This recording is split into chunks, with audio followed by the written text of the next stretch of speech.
The Civil War, I guess to summarize this, the Civil War era, including Reconstruction, reflects what we might call the politics of history. The politics of history. I'm not talking about whether the historian is a Democrat or a Republican or a liberal or a conservative. I'm talking about how and why historical interpretations evolve and what this tells us about the study of history itself and how the point of view of the historian affects how history is narrated. And then the political impact in the present of views about history. Certainly, everybody interested in American history at some time or other has to come to terms with the Civil War. No broad theory of American history is tenable that cannot explain the Civil War. What my great PhD supervisor, Richard Hofstadter, in one of his last books, or the progressive historians, he was one of what they call the consensus historians who emphasized fundamental agreement on values throughout American history. But he said in that book, you know, I've come to realize that the Civil War just doesn't fit. And that's a bit of a problem for a general theory of American history. How can you talk about Americans always agreeing on everything when 700,000 of them killed each other over something?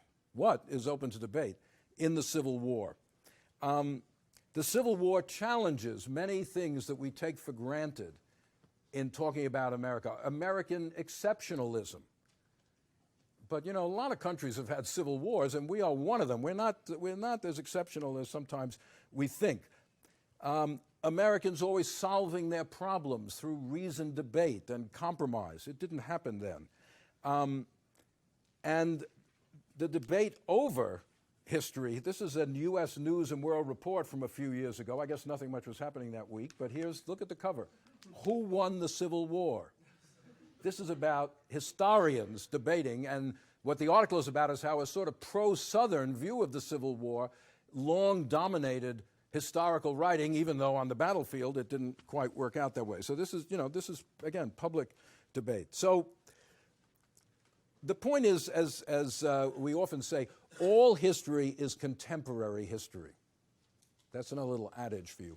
All history is contemporary history. What that means is the questions the historian asks are given to him or her by the world they live in. Not the answers. If you get your answers in the present, you're not going to be a very good historian. But getting your questions is just normal. The world you're in throws up issues. That's why the Civil Rights Revolution produced a revolution in the study of history. The second wave of feminism in the 1960s produced women's history, which hadn't really been studied before then. Why? Is it because they suddenly found a box of documents and said, uh-oh, there were women back then? No. It's that the current world that people lived in made them want to find out about the origins of their own times. People instinctively turn to the past to understand the present. That is the point.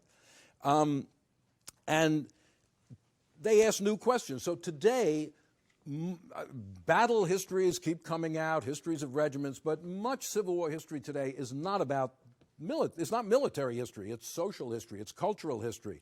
It's about the home front, it's about religious life in the Civil War, it's about community studies, how different communities were affected. The old questions, why the Civil War happened, are still out there, but they're supplemented by new ones. Oscar Wilde, the great British writer, once said, "The only obligation we have to history is to rewrite it."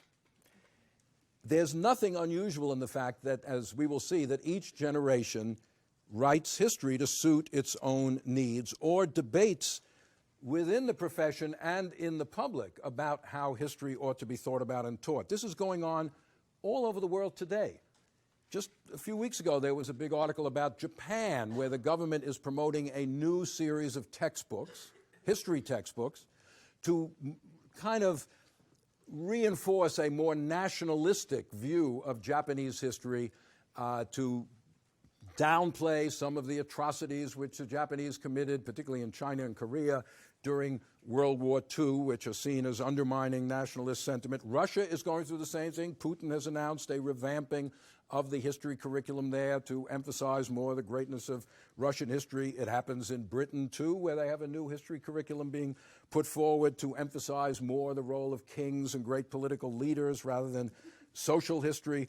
And there are debates in the U.S. You may remember a few years ago, the Texas Board of Education. I'm sure there must be someone here from Texas, and I'm not trying to denigrate your great state.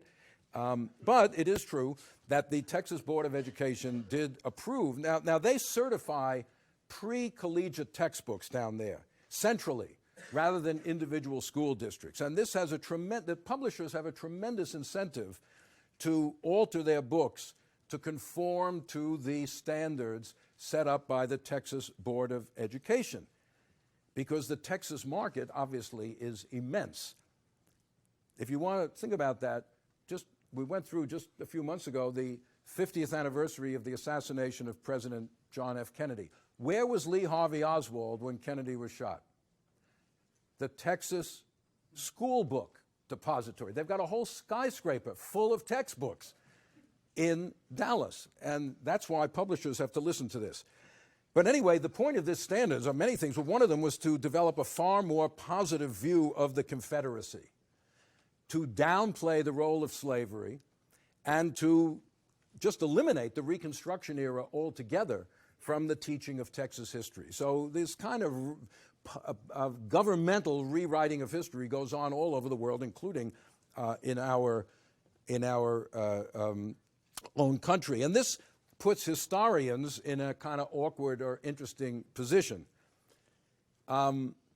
because remembering history is also going along with forgetting parts of history. The French scholar Ernest Renan, one of my more favorite statements about history, wrote, "The act of forgetting, I might almost say historical error, plays a significant role in the creation of a nation, and therefore advances in the field of history are often a threat to the nation." Another way of putting that is the historian is the enemy of the nation, not as a traitor, but because the nations are built on mythologies, on a shared kind of vision of history, and then the historian comes along as a killjoy, undermining national mythologies and complicating them. And the era of this course is a case in point. Nowhere really is the gap so wide between scholarly inquiry and public perceptions of history and public commemorations of history. The way history is presented in museums, in monuments, the kind of history you just encounter just going down the street in this country, as in any country. In the past 30 or 40 years, historians have established beyond question the centrality, the absolute centrality of slavery to American development, to American history, and to the Civil War in particular. But in this public realm, there's still a very large void when it comes to slavery. Tours of historic, it's changing a bit. For example, at Monticello, in Jefferson's home in Virginia, they have introduced a lot of material about the slaves who worked there. But many, many plantation homes, historic homes in the South, if you tour them, there's no mention of slavery, not even the word. They talk about servants and what they did.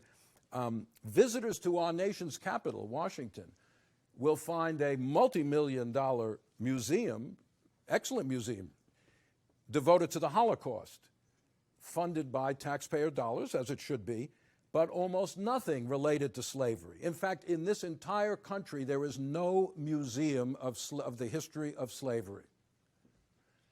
And what would we think if the Germans put a big museum of American slavery in Berlin and had nothing about the Holocaust? We'd think they were trying to avoid something. There are monuments across the South to Confederate generals and indeed to leaders of the Ku Klux Klan. To my mind, that's like putting up a statue of bin Laden somewhere. These Ku Klux Klan guys were murderous terrorists, and yet they have statues to them, but none, virtually, to, let us say, the black political leaders of Reconstruction, the first African Americans in our history who ever took public office all over the South, but you're not going to find a lot of statues of them in the public memory there.